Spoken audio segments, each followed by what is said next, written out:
¿Tu empleador te puede despedir por incurrir en actos de violencia contra tu cónyuge? A revisar la Revisemos resolución laboral qué dice la Corte Suprema. 23.324/2021 Lima, emitida por la Segunda Sala de Derecho Constitucional y Social Transitoria de la Corte Suprema de Justicia de la República. La importancia de esta sentencia casatoria radica en tener en cuenta el pronunciamiento de la Corte Suprema en relación al despido fundado en el hecho de que el trabajador incurrió en actos de violencia contra su cónyuge.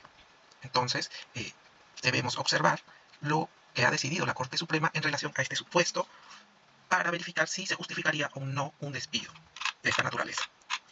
Vemos del recurso de casación que el recurso de casación que dio lugar a esta sentencia fue interpuesto por la parte demandante contra la sentencia de vista que confirmó la sentencia de primera instancia que declaró fundada en parte la demanda. Es contra una casa televisora. La parte demandada es una casa televisora.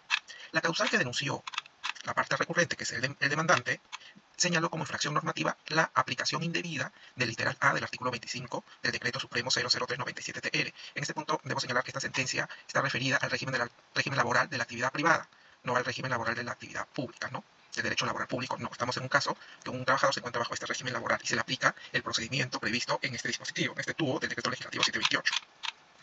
Entonces, tenemos que, en cuanto a la pretensión, como antecedente, se advierte que el demandante solicitó el reconocimiento de su vínculo laboral entre abril del 2006 a julio del 2008, periodo que estuvo bajo el contrato de locación de servicio. Entonces pidió ese reconocimiento de la existencia de ese vínculo. Una vez que se ha reconocido la existencia de este vínculo, él solicita la reposición por despido fraudulento, sosteniendo que se le atribuye como falta que da origen al despido una conducta no prevista legalmente. Asimismo, solicitó el pago de remuneraciones devengadas, pago de una indemnización por daños y perjuicios y daño moral.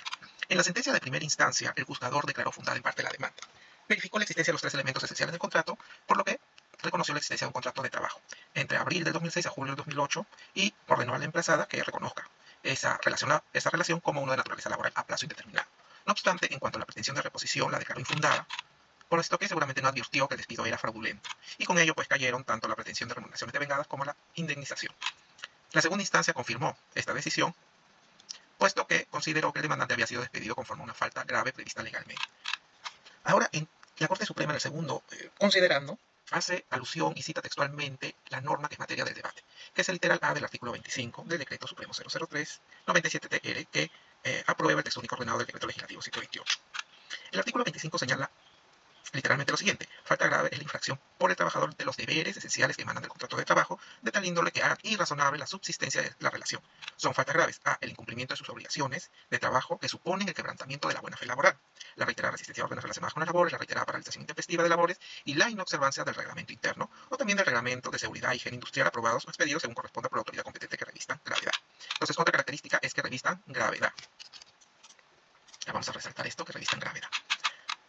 Asimismo, la Corte Suprema ha delimitado entonces en primer término cuál es el contenido de la norma denunciada como infracción. Ahora, es importante señalar el desarrollo que ha hecho la Corte Suprema en relación al despido regulado bajo el Decreto Legislativo 728. Y vamos a señalar literalmente lo que dice. El despido permite la extinción de la relación de trabajo fundada exclusivamente en la voluntad unilateral del empleador y conforme a la legislación laboral nacional, el despido debe estar fundado en una causa justa. Es importante ello, limitando así el poder que tiene el empleador, precisado en el tubo del Decreto Legislativo 728. Y las causas justas de despido se encuentran relacionadas a la capacidad del trabajador y relacionadas a la conducta del trabajador. Dentro del ámbito relacionado a la conducta del trabajador se encuentra la causa referida a la comisión de falta grave conforme el artículo 25 del texto único ordenado, para cuyo efecto el empleador debe seguir el procedimiento previsto en los artículos 31 y 32 de este tubo, del tubo del Decreto Legislativo 728, a fin de salvaguardar los derechos fundamentales y la dignidad del trabajador, así como garantizar el derecho de defensa. ¿Cuál es el procedimiento que establece la ley? Bueno, el procedimiento que establece el artículo 31 y 32 es primero remitir al trabajador una carta de imputación de cargos, que se le conoce mayoritariamente por carta de preaviso de despido. En esta carta se debe analizar los hechos, se debe subsumir el hecho en la norma en la que se sustentaría la falta grave y también se debe otorgar un plazo razonable no menor de 6 días para que el trabajador ejerza su derecho de defensa. Este plazo puede ser mayor atendiendo a la gravedad de la falta y a la naturaleza de la misma en cuanto a la determinación de la responsabilidad. Por ejemplo, si es una falta que requiere de medios probatorios que no tiene el empleador sino que tiene un tercero, probablemente el tiempo de duración le puede otorgar 10 días, ¿no? Eso va a depender del caso en concreto, salvo excepción prevista en la norma. En el segundo paso, dentro del procedimiento de despido, tenemos que ver que el empleador puede exonerar al trabajador de su obligación de asistir al centro de trabajo.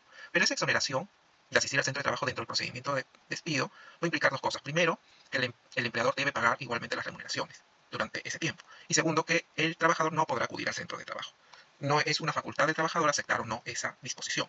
La exoneración supone que el trabajador no puede ingresar al centro laboral, siempre que ello no perjudique su derecho de defensa y sus derechos laborales. Entonces hay una condición, siempre que se garantice los derechos fundamentales.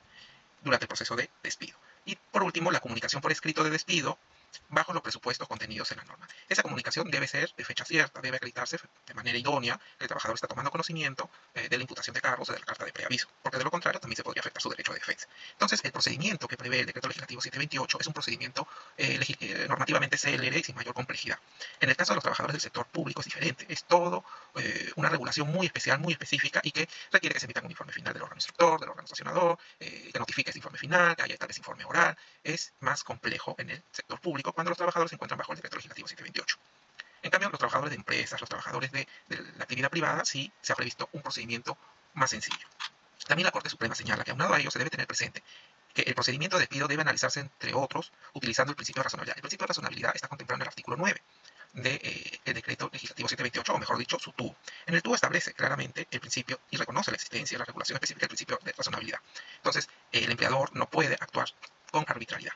En este sentido, es que la Corte Suprema dice que se entiende como aquel criterio, el principio de razonabilidad, íntimamente vinculado al de justicia, y está en la esencia misma del Estado constitucional de derecho, el cual se expresa como un mecanismo de control o de interdicción de la arbitrariedad en el uso de las facultades discrecionales, exigiendo que todas las decisiones que se tomen en este contexto respondan a criterios de razonabilidad y que no sean arbitrarias, es decir, que debe hallarse una relación razonable entre los medios empleados y la finalidad perseguida, con el objeto de justificar un tratamiento diferente a efecto de no dejar de lado la razón de ser del despido configurado por falta grave incurrida por el trabajador.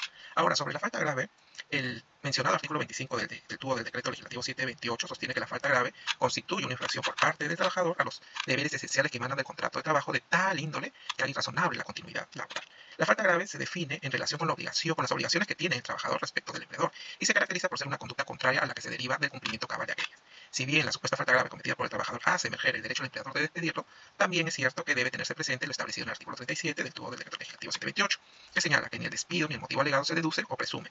Quien lo acusa debe probarlo. En ese punto cabe mencionar que quien debe probar la justificación del despido es el empleador, ¿no? Conforme a la nueva ley procesal del trabajo, ahí está establecido la carga de la prueba.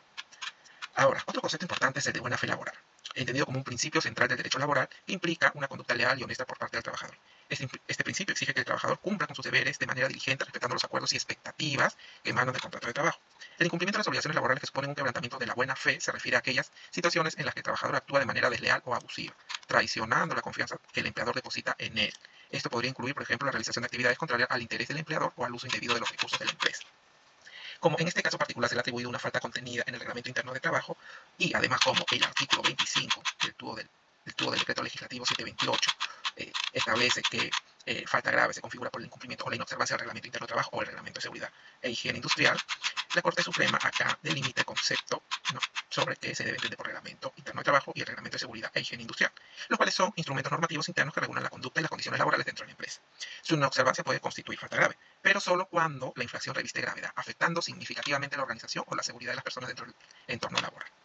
Luis Binatea afirma que la violación de estos reglamentos debe ser valorada conforme al principio de proporcionalidad, ya que no todas las inobservancias ameritan un despido. La falta leve o involuntaria no justifica la ruptura de la relación laboral.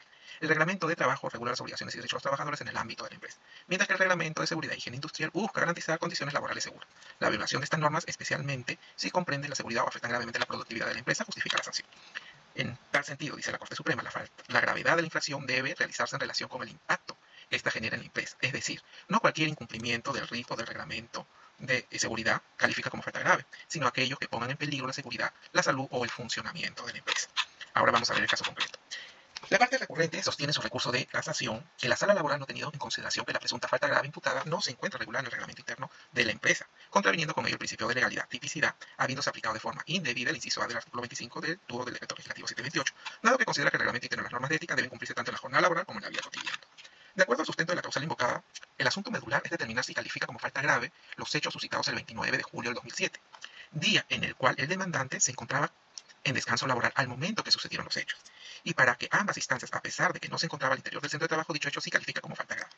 En este orden de ideas, el demandante ocupó el cargo de investigador policial.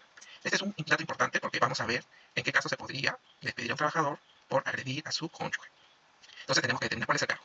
El cargo del demandante tiene el cargo de investigador policial, de la unidad de investigación de la demanda. La demanda es una televisora. Entonces este señor es un periodista que investiga casos a nivel policial. Habiendo ingresado a laborar el 1 de agosto del 2008, conforme se tiene la boleta de pago, bueno, habiendo ingresado, pero le reconocieron la existencia de un vínculo laboral desde el 2016, perdón, del 2006. Entonces, en el 2017, a ver, vamos a checar. Vamos a hacer un break acá. Allá, acá. Pidió su desnaturalización. En el 2006 al 2008, se entiende que a partir de agosto del 2008 pasó a planillas. Pero fue cesado en el 2017. Entonces, cuando ocurrieron los hechos, hay un vínculo laboral indubitable, ¿no? Ya. Ese punto es importante que tengamos en cuenta. Entonces, estábamos en el cargo. Entonces, él es un periodista con cargo de investigador policial. Ahora, le mandaron una carta notarial con fecha 18 de septiembre de 2017, donde se le atribuye la falta: 1. Incumplimiento de obligaciones de trabajo que suponen el quebrantamiento de la buena fe laboral. 2. La inobservancia del reglamento interno de trabajo contenidas en el literal A del artículo 25 de la Ley de Promoción y Competitividad Laboral, que viene a ser el tubo del Decreto Legislativo 728. A ver, ¿qué dijo la Sala Superior? La Sala Superior dijo que en cuanto a la determinación de la falta grave, es de verse que la demandada cursó la carta notarial, carta de imputación de cargos de fecha 18 de septiembre de 2017, imputando al demandante la comisión de falta grave establecida en el reglamento interno de trabajo, siendo esta la siguiente: la inobservancia del RIT de la empresa que reviste la gravedad, cuyo contenido era conocido por usted, específicamente lo dispuesto en los artículos 1 y 5 del RIT. El artículo más importante en todo caso es el artículo 5, que dice que son infracciones disciplinarias, ¿no? Porque el RIT regula infracciones disciplinarias también, eh, normas de ética, ¿no? La contravención de las normas de ética y las normas morales. Y de derecho en que incurriese el colaborador y que no se encuentra contemplados en el presente reglamento será resuelto en cada caso. Bueno, es una falta entonces prevista en el reglamento interno de trabajo las infracciones a normas morales y éticas. Ahora, luego de verificado los hechos, se advierte que el hecho bochornoso del incidente de agresión contra la cónyuge ocurrió el 29 de julio del 2017, porque su cónyuge sufrió agresión física y psicológica, siendo además identificado como trabajador de la empresa, según hemos podido corroborar en el informe policial, el pasado 29 de julio, aproximadamente a las 4 de la tarde, donde hay un medio probatorio. Entonces tenemos un medio probatorio donde se advierte los siguientes datos: el hecho ocurrido, que es la agresión física y psicológica de la cónyuge. Ese hecho de agresión física se realizó con golpes de puño en la cara y en el cuerpo de la señora, pateándole las costillas. Y además que en esa constatación policial se identificó al trabajador el lugar donde laboraba, que es una casa televisora. Siendo ello así, se advierte que la falta imputada recurrente es agredir a la cónyuge, ¿no? Por eso es que la primera y la segunda instancia determinaron que sí existía una causal válida relacionada con la conducta del trabajador para el despido.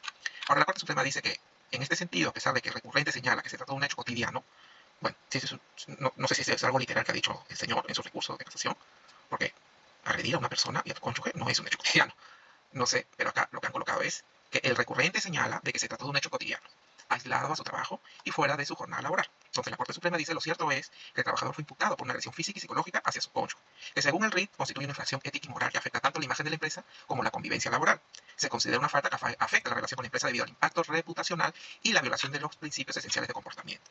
Aunque los hechos ocurrieron fuera del horario y lugar de trabajo, debe reconocerse que este tipo de comportamiento pueden ser considerados como faltas graves si se afectan los intereses de la empresa, si se afecta su imagen o la relación de confianza entre el trabajador y el empleador. Por lo tanto, queda claro que las acciones de un trabajador fuera del lugar de trabajo, como en el presente caso, trascienden e inciden en el ámbito de relaciones laborales si se tiene en cuenta que el demandante era quien tenía a su cargo, en esta casa televisora, la cobertura de información policial.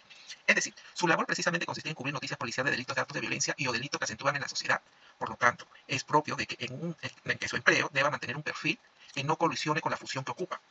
A lo que debe agregarse que el demandante es el autor del acto de violencia, ha sido identificado por quien cubre las noticias de violencia en la televisora tal. Por lo tanto, es innegable que al asociarse al demandante en su condición de trabajador de la televisora tal, esta situación incide negativamente en su relación con el empleador. No cabe ninguna forma que el demandante haya sido despedido de forma fraudulenta, sino más bien por la comisión de una falta grave. En este sentido, se declaró infundada la causal que denunció en su recurso de casación y no casaron la sentencia de vista.